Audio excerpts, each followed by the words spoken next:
Tässä olisi tänään tarkoitus ottaa toi kansi tosta pois, jotta pääsee näkemään vähän sitä mäntää ja että pääsee ottaa sieltä pari kumipalasta pois, jotka tippuu tosta imukaulasta mulla sinne.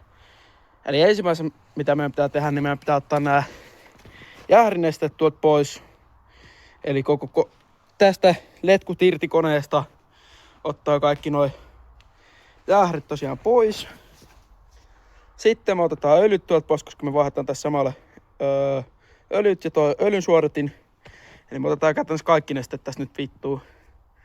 Sitten kun öljyt on otettu pois, niin mä työnnän tämän pyörän tuonne talliin ja sit katsotaan vähän enemmän asiaa tähän, miten tää toimii. Mutta ensiksi ne on niin uudet noi jäährit tossa.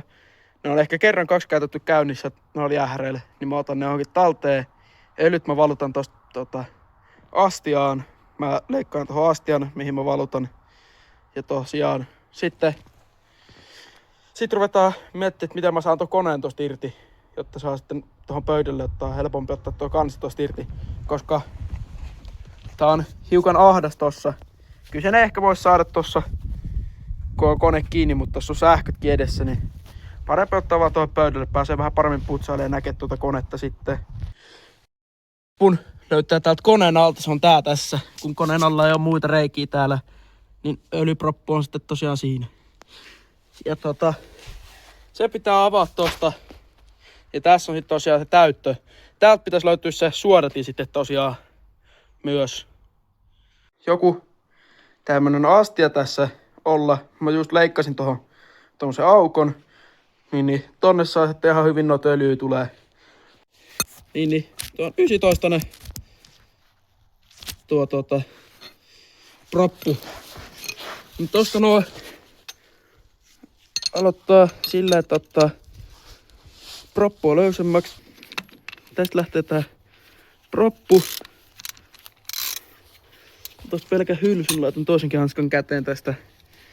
Ja tossa kannattaa olla toi astia aika lailla heti alla, että tosta saa sitten saman tien astian öljyt eikä. Noniin. Sinne levähti. Täytyy ottaa tuolta toi holkki tai mikä tää nyt on, niin tää pitää ottaa täältä mukaan. Tämmönen jousi, suodatihomma. Tää on ihan järkevä ottaa tuolta mukaan. Ei tunnu metallisilppuukaan olevan tossa. Nyt on tosiaan öljyt otettu tuolta koneesta pois. Proppu laitettu paikoilleen. Ja siellä on öljyt tosiaan. Voidaanko pikimustaa? Ei oo metallisilppua, se on kokeiltu. Ja nyt tosiaan sitten mä kaadan nuo öljyt tosta pois ja mä otan tosta tallista tommosen toisen kannun ja otan sinne jäährinesteet. Nyt kun jäährit on otettu pois, öljyt on otettu pois, niin sit sen voi tuoda tänne. Tämä toin tän talliin. Nyt se on pukilla.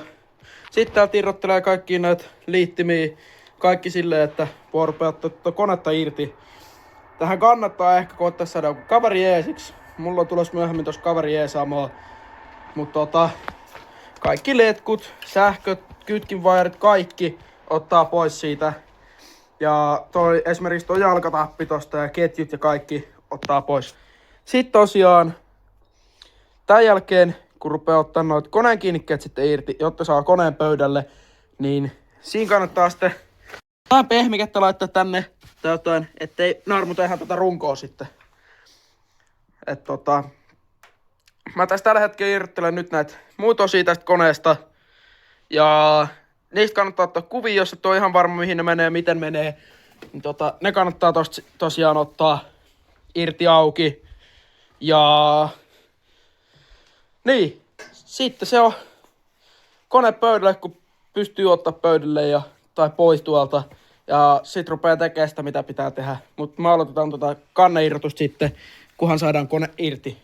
Eli nyt on kone saatu tuohon pöydälle ja seuraavaksi ruvetaan avaa kantta tosta, jotta pääsee tonne käsiksi. Niin.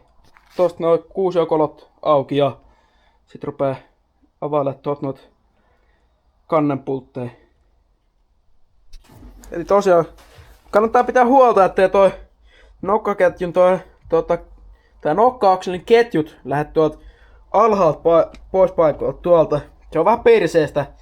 Mut jos se lähtee, tos näkyy tuo vitu ihme härveli. Otat sen irti. Tossa on semmoinen musta laahaan kiilaa. Joku semmonen.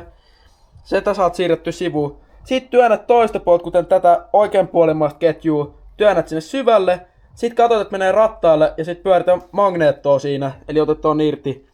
Ja sitten siellä on semmoinen ratas, mikä pitää laittaa oikein sinne, jotta sä saat sen toimimaan.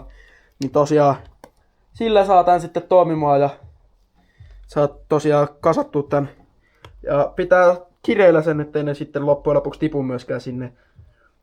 Tää kannattaa melkein tälleen vaakatasot pitää, että ei tipu sillä tavalla. Niin. Tässä nyt mä kasailen tätä konetta loppuun ja pitää katsoa, että ajoitukset on kunnossa. Sen mä voisin katsoa tästä nyt, mä en tiedä miten te näette.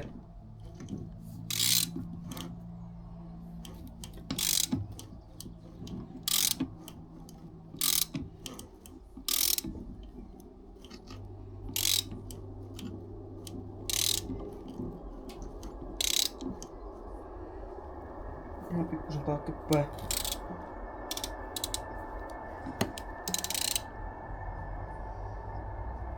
No. Eli tosiaan nyt siellä on laitettu siellä, en tiedä tarkentaako kamera nyt yhtään. Siellä on niinku ne viivat katsottu, tossa on kireillä. Nyt pitäisi laittaa tää ratas sitten. Sitten tosiaan kun täällä on nää, meillä tää kone on käytännössä kiinni. Tätä kansi on tuo kiinni. Niihin kannattaa laittaa momenttiavaimelle 20 newtonia. Sillä pärjää. Ja eli se on niinku tohon vaan laittaa kiinni. Tää naksahtaa pienesti.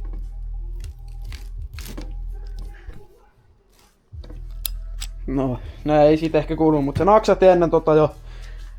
Tolle laittaa. Sit kasvat kaikki. Ja sit se on käytännössä nää vaan runkoon kiinni. Se on ehkä vähän vaikea yksin, mutta kyllä jotain palikkaa tämmöstä kun laittaa siihen alle. Kyllä sillä menee sinne. Mä otin se sillä tavalla pois esimerkiksi, että mä laitoin pari tuommoista laudanpalasta sinne alle, niin mä sain ton koneen tohon silleen. Sitten tosta vaan vedit noin, niin sillä saito. Mut tosiaan, sillä saat tän purettua ja kasattua